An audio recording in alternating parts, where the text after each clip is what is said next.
Hi friends, welcome back to my channel. ఈరోజండి నాకు ఒక విషయం గుర్తొచ్చిందండి. మనం ఎప్పుడు ఏదో ఒకటి ఆలోచిస్తూ ఉంటాము. వాళ్ళన్నారు, వీళ్ళన్నారు, లేదు ఏదో ఒక సమస్య అండి.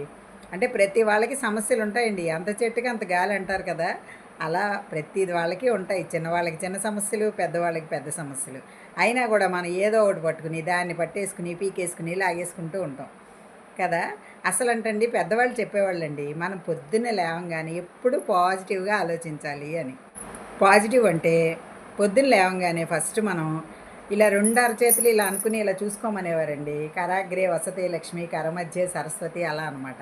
అయితే ఆ మంత్రాలు వచ్చినా రాకపోయినా మనం అలా రెండు చేతులు చూసుకుని లేస్తే మంచిదంటారు. ఆ తర్వాత అండి మంచం మించి లేవగానే భూదేవికి దండం పెట్టుకోవాలటండి. ఎందుకంటే మనం పాదాలతో తొక్కుతాము, ఆ తల్లి మీద తిరుగుతూ ఉంటాం కదా.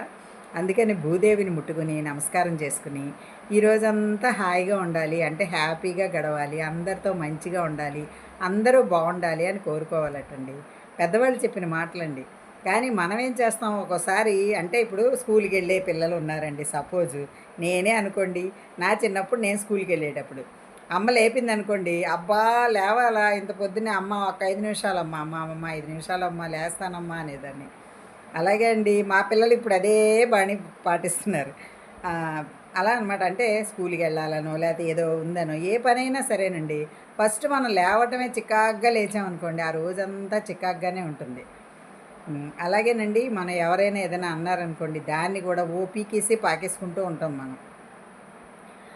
తర్వాత మనకి ఏదైనా అనిపిస్తుందండి, ఏదైనా ఒక మాట ఎవరైనా మనల్ని అంటారు, ఆ రోజంతా బాధపడుతూనే ఉంటాం. కానీ పొద్దున్న లేవంగానే మనం హ్యాపీగా లేచామనుకోండి, ఆ ఎనర్జీ మనకి రోజంతా ఉంటుందండి. తప్పకుండా ఉంటుందండి ఆ ఎనర్జీ. మీరు ఒకసారి అలా కనిపెట్టి చూడండి.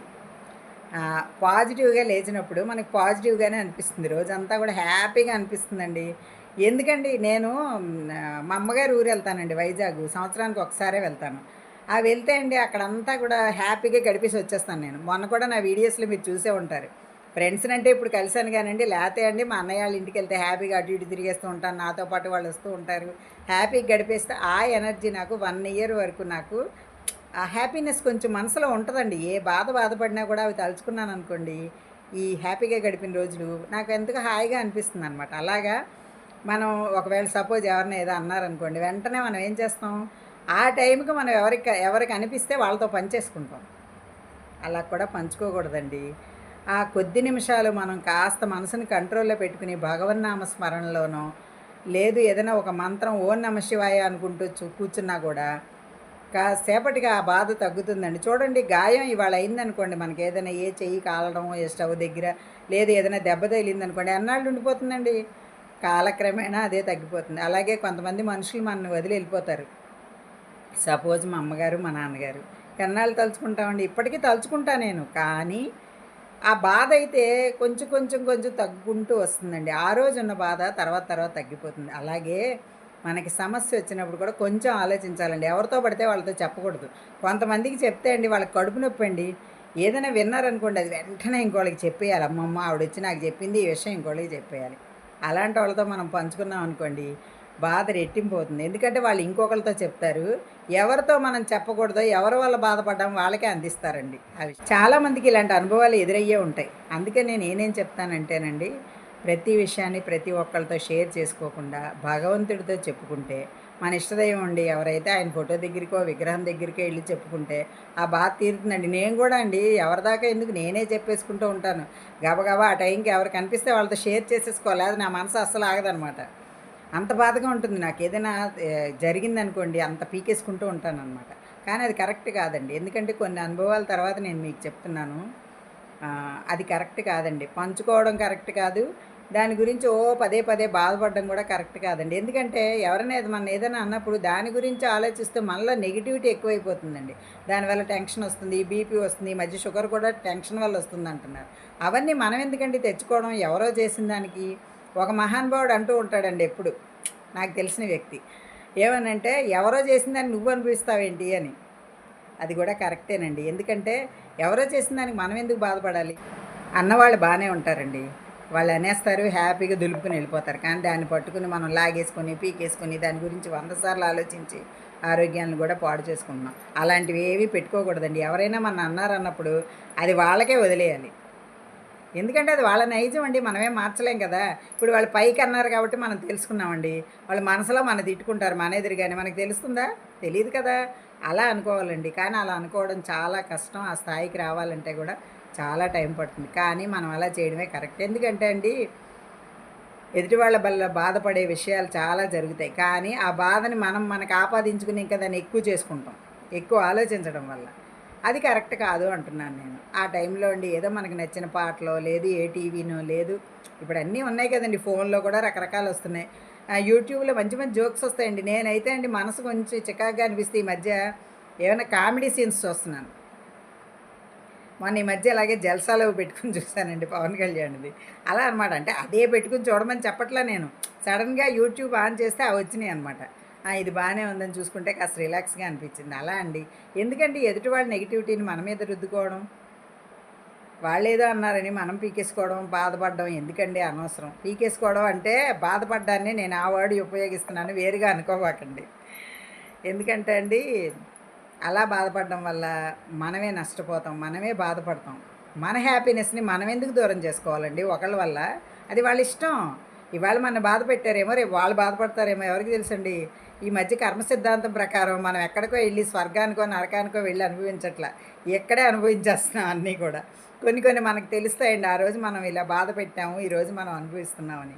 తెలీదంటారా? చాలామందికి తెలుస్తుంది. కాకపోతే ఒప్పుకోరు. మనసు ఒప్పుకోదండి. కొంతమంది ఉంటారండి. వాళ్ళు చేసిందే రైటు. తప్పు చేసినా కూడా నాదే రైటు అని సమర్థించుకునే వ్యక్తులు కూడా మన చుట్టూ చాలామంది ఉంటారండి. వాళ్ళ ఇష్టం అదని వదిలేయాలండి. వాళ్ళు అలా అన్నప్పుడు వాళ్ళతో వాదించి గెలవడం అనేది జరగదు. మనం ఎందుకు వాదించడం? వాదించడం వల్ల మన ఎనర్జీ వేస్ట్ అండి. అందుకని ఎప్పుడు కూడా అండి నెగిటివిటీని తీసుకురావద్దు. మన హ్యాపీగా ఉందాం ఉన్నంతలో. ఇప్పుడు మన బాధకి మనమే కారణం అండి. ఇప్పుడు వాళ్ళు అనేసారు వెళ్ళిపోయారు. మనం 10 సార్లు అనుకోవడం వల్ల మనం బాధపడుతున్నాం కానీ వాళ్ళు హ్యాపీగానే ఉంటారు. అన్న వాళ్ళకి ఎప్పుడు బాధ ఉండదండి. పడ్డ వాళ్ళకే బాధ. అది మాట అవని ఏదైనా సరే అండి. చేత అవని ఏదైనా సరే. అంటే నేను కూడా ఏం పండితురాలిని కాదండి. ఇందులో అనుభవం పండిపోయి లేను. నేను కూడా ఇలా చాలాసార్లు మదన పడ్డాను. నా సన్నిహితులు, నాకు దగ్గర వాళ్ళు నన్ను ఓదార్చిన రోజులు కూడా ఉన్నాయండి. ఏవండీ మనం షేర్ చేసుకున్నంత మాత్రాన అందరికీ చెప్పేస్తారని కాదండి. కొంతమంది కడుపు నొప్పి ఉన్నోళ్ళు ఉంటారు. ఆ కడుపు నొప్పి ఉన్నోళ్ళకి బయటకు వచ్చేస్తే కానీ ఓపిక ఉండదు. అందరూ అలా చెప్తారని కాదండి. అలాంటి వాళ్ళతో షేర్ చేసుకోవచ్చు. మన మంచిని మనం చెప్పుకున్న దాన్ని, మన బాధని మంచి కాదండి. మన బాధని చెప్పుకున్నప్పుడు దాన్ని తీసుకెళ్ళి ఎవరికి చెప్పకూడదో వాళ్ళకి చెప్పి గొడవ పెట్టే వాళ్ళతోటి మనం ఎప్పుడు షేర్ చేసుకోకూడదు. ఒక్కసారి చెప్పుకోగానే వాళ్ళ నైజం బయటపడుతుంది కదండి ఇలా చేశారని. మరోసారి మనం ఆ తప్పు చేయకుండా ఉండడమే. కానీ అలా అని మన సన్నిహితులు, మన ఫ్రెండ్స్ అలాంటి వాళ్ళ దగ్గర మనం చెప్పుకోవచ్చండి. అలాంటి వాళ్ళు ఎప్పటికీ బయటపెట్టరు. ఆ నమ్మకం మనకుంటే చెప్పొచ్చండి. మన జీవితాన్ని మనం పాజిటివ్‌గా తీసుకునేదాన్ని ఎందుకండి నెగెటివ్ చేసుకోవడం? ఇప్పుడు ఒక విషయం ఒకరి నోట్లోంచి ఇంకో నోట్లోకెళ్తే అది 100 రెట్లు మారిపోతుందండి. ఒకే పదాన్ని మనం తెలుగులో రకరకాలుగా పలకచ్చండి.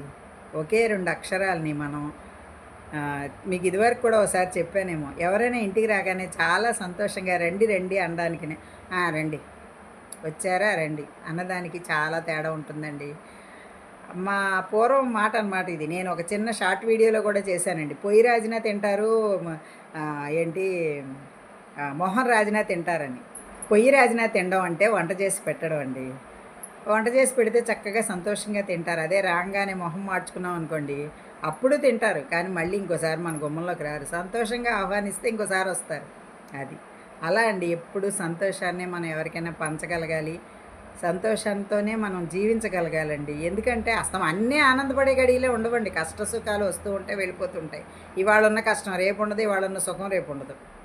కష్టం వెనక సుఖం, సుఖం వెనక కష్టం వస్తూనే ఉంటాయి. కొంతమంది అండి హ్యాపీ జీవితాలు ఉంటాయి. వాళ్ళకి ఏ సమస్యలు ఉండవు. ఏవో చిన్న చిన్నవి ఉంటాయి. ఆ చిన్నవాటిని పెద్దవిగా చేసుకుని బాధపడుతూ ఉంటారు. అలాంటి వాళ్ళనైతే మనం ఏం చేయలేమండి. వాళ్ళు బాధపడమే కాదు చుట్టూ ఉన్నోళ్ళని కూడా బాధ పెడుతుంటారు. తెలుసా అండి? కొంతమంది ఎలా ఉంటారంటే ఇప్పుడు మంచి ఏదో సరదాగా ఒక ఫంక్షను, ఒక ఇంట్లో ఏదో పేరెంటమో జరుగుతుందనుకోండి. ఆ టైంకి వచ్చి కూడా ఏదో వాళ్ళ ఇష్టం వచ్చినట్టు మాట్లాడి ఎదుటి వాళ్ళని బాధపెట్టి ఆ ఫంక్షన్‌ని కొంచెం రప్చర్ చేసేవాళ్ళు కూడా ఉంటారండి. అలాంటి వాళ్ళందరినీ మనం పక్కన పెట్టేద్దాం. పొద్దున్నే లేవగానే హ్యాపీగా లెగుద్దాం, రోజంతా హ్యాపీగా ఉందాం. రోజులే కాదండి, ఆ క్షణం హ్యాపీగా ఉంటే ఆ క్షణాన్ని మనం రోజంతా ఎంజాయ్ చేయొచ్చు. అలాగే రోజులు, వారాలు, నెలలు, సంవత్సరాలు కూడా సంతోషంగా ఉండడానికి ప్రయత్నిద్దాం. ఎవరికైనా మంచి చేద్దాం, నలుగురితో హ్యాపీగా ఉందాం. మనం హ్యాపీనెస్ని ఇంకొకరికి పంచితే అది 100 రెట్లు అవుతుందండి. అదే మన దుఃఖాన్ని ఇంకోళ్ళకి పంచామనుకోండి, అది కూడా 100 రెట్లు అవుతుంది. 100 మందిని బాధ పెట్టిన వాళ్ళం అవుతాం. సంతోష పెట్టడం అంత ఇది బాధ పెట్టడంలో ఉండదండి. అందుకని మనలో ఉన్న నెగిటివిటీని దూరం చేసుకుని పాజిటివిటీని పెంచుకుందామండి. ఎవరైనా ఒకవేళ అలా ఉన్నా వాళ్ళని కూడా మార్చడానికి ట్రై చేయొచ్చు. కానీ కొంతమంది మారరండోయ్. నాదే, నేను పట్టిన కుందేటికి మూడే కాళ్ళు, నాదే కరెక్ట్ అనేవాళ్ళు ఉంటారు. వాళ్ళని మనం ఏం చేయలేము. అలాంటి వాళ్ళకి దూరంగా ఉందాం. సాధ్యమైనంత వరకు మంచి చేద్దాం, నలుగురితో మంచిగా ఉందామండి. ప్రతిదానికి ఎక్కువ బాధపడద్దు. చిన్న విషయాలకు కూడా ఎక్కువ బాధపడి మనసు పాడు చేసుకుని ఆరోగ్యాలను పాడు చేసుకోవద్దండి. ప్రశాంతంగా జీవించాలి కొంత వయసు వచ్చాక. నేను కూడా ఇప్పుడు 60కి దగ్గరలో ఉన్నానండి. అందుకని నాకు ఇలాంటి ఆలోచనలు వస్తున్నాయేమో. చిన్నపిల్లలప్పుడు కొంచెం ఆవేశాలు, ఉక్రోషాలు అవన్నీ ఉంటాయి. మనం కూడా అలాగే ఆలోచిస్తే ఇంకా ఇదే ఉందండి. కాకపోతే సహజమైన స్వభావం అయితే ఎక్కడికి పోదండి. నాకు కూడా ఒకసారి పిచ్చ కోపం వచ్చేస్తూ ఉంటుంది. దాన్ని కొంచెం కంట్రోల్ చేసుకోలేను నేను కూడా. కానీ నేను కూడా ప్రయత్నిస్తాను. నాతో పాటు అందరూ ప్రయత్నిస్తారు. ఇందులో నేను చెప్పిన దాంట్లో ఏమన్నా తప్పుంటే సారీ అండి. అర్థం చేసుకుంటే మీ అందరూ నేను ఏం చెప్పదలుచుకున్నానో మీకు అర్థమైతే థ్యాంక్స్ అండి. ఇప్పటిదాకా ఈ వీడియో చూసినందుకు చాలా చాలా థ్యాంక్స్. మీకు ఈ వీడియో నచ్చిందండి? నా మనసు పొరల్లో ఏదో ఒక భావాన్ని ఈ విధంగా మీకు తెలియచేశాను. మీకు ఈ వీడియో నచ్చితే లైక్ చేయండి, షేర్ చేయండి. మరిన్ని వీడియోస్ కోసం నా ఛానల్ సబ్స్క్రైబ్ చేయండి. Thank you.